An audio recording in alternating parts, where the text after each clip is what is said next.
everybody, Blake here, coming at you with a movie review for Scream 6, currently playing in theaters. And yeah, guys, so I'm going to get into the basic plot setup for this movie. I'm not going to go into a whole lot of details. I'm going to be as vague as I possibly can here. I'm going to get into some of my likes, some dislikes. Before I get started, though, please do hit me with a thumbs up if you like this video. Subscribe, hit that notification bell so you know when future content will be released. Scream 6. It's centered around the 4 surviving characters from Scream 5 who have moved to New York City and are essentially trying to move on, trying to start over, trying to move on from the events of Scream 5, and you have some new characters that have come into play, and you also have some returning legacy characters. They're trying to move on, and shit goes haywire, as it does. Getting into my likes, I'm gonna start with Ghostface. This Ghostface is probably the best version of Ghostface that we have gotten. Usually, and I know that's going to be controversial, me saying that, because there are certain characteristics. Ghostface has certain characteristics that Scream fans come to expect from the character, even though the character is always played by different characters. Take a shot every time I say character. All right, all right, I'm done. This version of Ghostface, it's not.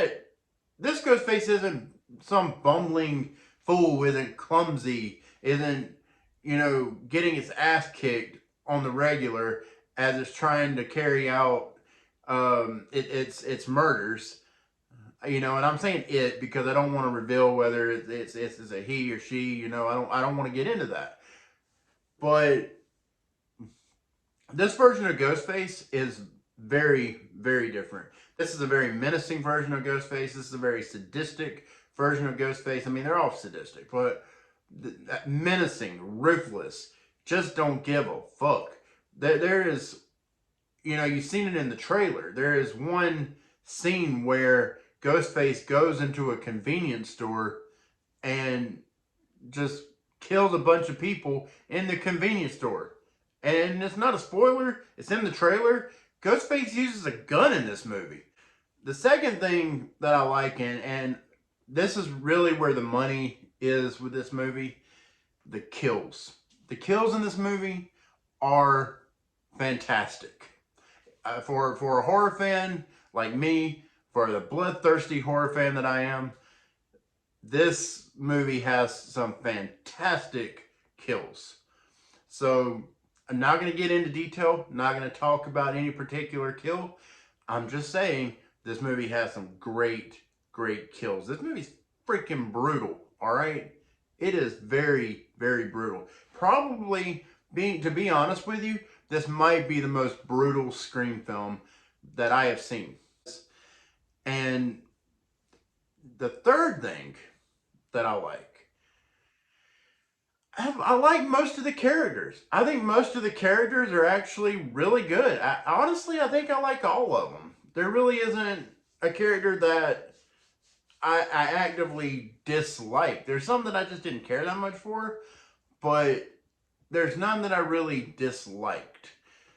But there's definitely some that I didn't care much for, and I just thought they were just kind of there. Now, and I wanna say this. I gotta bring this up. The fact that they brought back Hayden Panettiere, I love that decision, because Scream fans have been saying for years that we never saw Kirby die.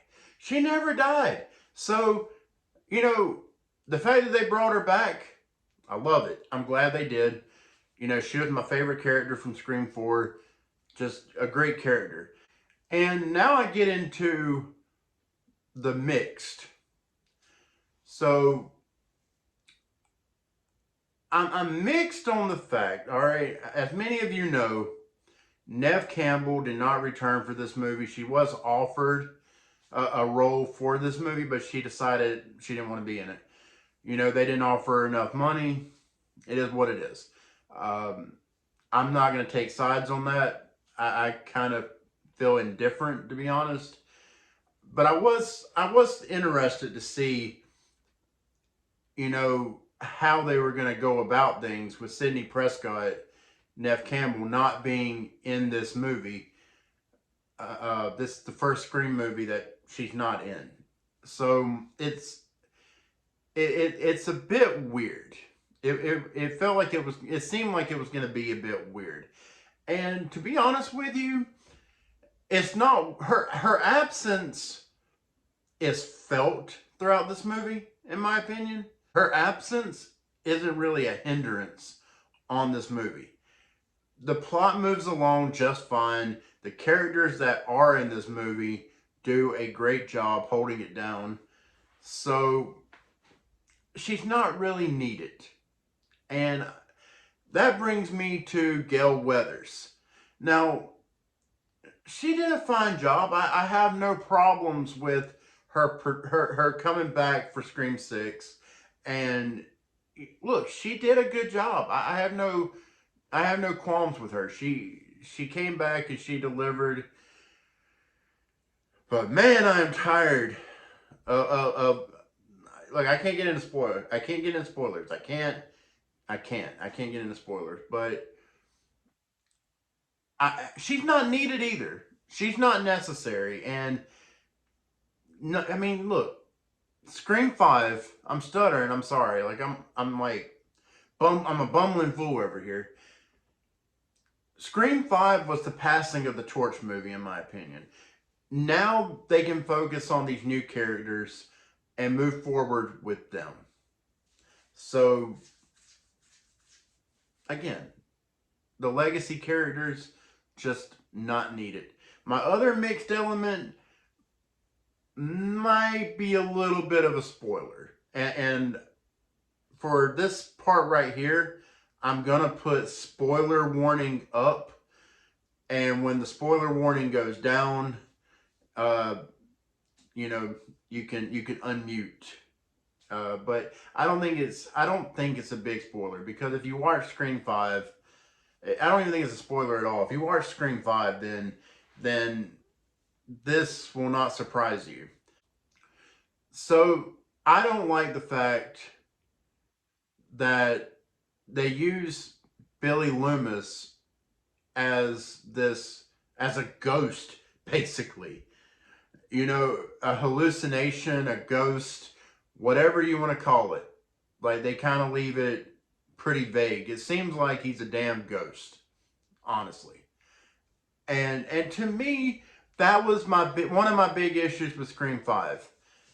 And it's one of my big issues here, because it takes away from the realism of this franchise. And that's one of my favorite things about the Scream franchise, is that it is so realistic. That makes it scarier. The fact that it is so realistic. So that just takes away. You're kind of going into the fantasy realm with that. So I don't love the choice. It's great seeing Skeet Ulrich back. That's why it's in the mixed category. I do love seeing Skeet Ulrich back. I just wish that I don't know, man. I'm of two minds here. You know, I love seeing Skeet Ulrich back, but I don't love this hallucination ghost thing, him talking to Sam. I just don't like it. Now, getting into the dislikes, I will just say that I really dislike the third act of this movie.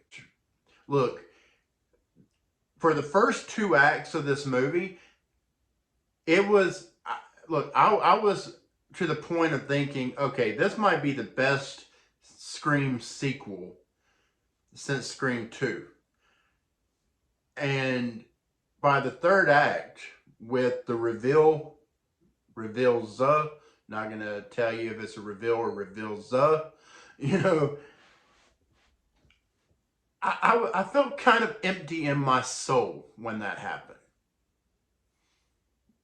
and it left me feeling unfulfilled. Now, I will say this: it's not predictable, in my opinion. It's not really predictable as to who is doing the killings, but the reveal it doesn't make the reveal any better for me. I was just let down by it. And the reveal kind of took me out of it, if I'm being honest. It left me feeling cold. And, there were some cool things that happened. For sure. Definitely some cool things that happened. Some cool action.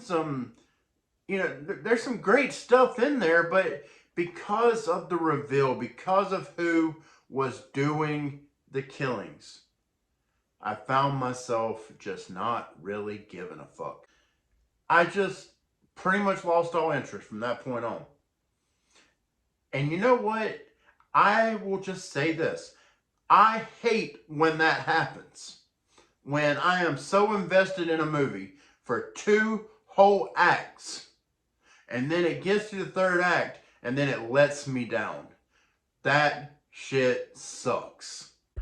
Also, guys, I wanted to add this to my dislike for the movie. It's not going to change my rating, but I really do feel like there's a significant lack of stakes in this movie.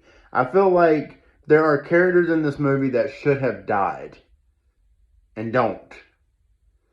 And the fact that they survived, like, is it wrong of me to kind of feel weird about that? I would have rather them been killed off. That would have made more sense. As for my rating, we reached the end of this video. I'm gonna just kind of be in the middle here. Because I did enjoy this movie overall. I did. I enjoyed it overall. I had fun with it. It's just the 3rd act and the reveals, whatever. I was let down by it. And again, it just took me out. So I'm going to give it a 3.5 out of 5. I feel like that's fair. It's a pretty good movie. It's pretty good. I feel like it could have been great, but they didn't stick the landing. And that's ultimately what holds this movie back. It's what keeps it from being arguably the best sequel in the Scream franchise. Because no Scream movie will ever be better than the first one. But anyways, guys, if you like this video, please do like, share, and subscribe. I'll greatly appreciate it. Hit me with a thumbs up, subscribe, hit that notification bell so you know when I release future content. Comment below. Let me know, what did you think about this movie? And please, be respectful. I know things can get testy. Understand, this is just my opinions. If you loved it, if you thought everything about this movie was great, I respect that, and I'm glad this movie worked for you. If you absolutely hated this movie, you think it's the biggest piece of dog shit there is, I respect that too. I'm pretty much in the middle, but not really. I mean, I'm over the fence into the positive, but yeah, just let down. But anyways, guys, thank you for watching, and until next time, I'm Blake, and y'all have a good one.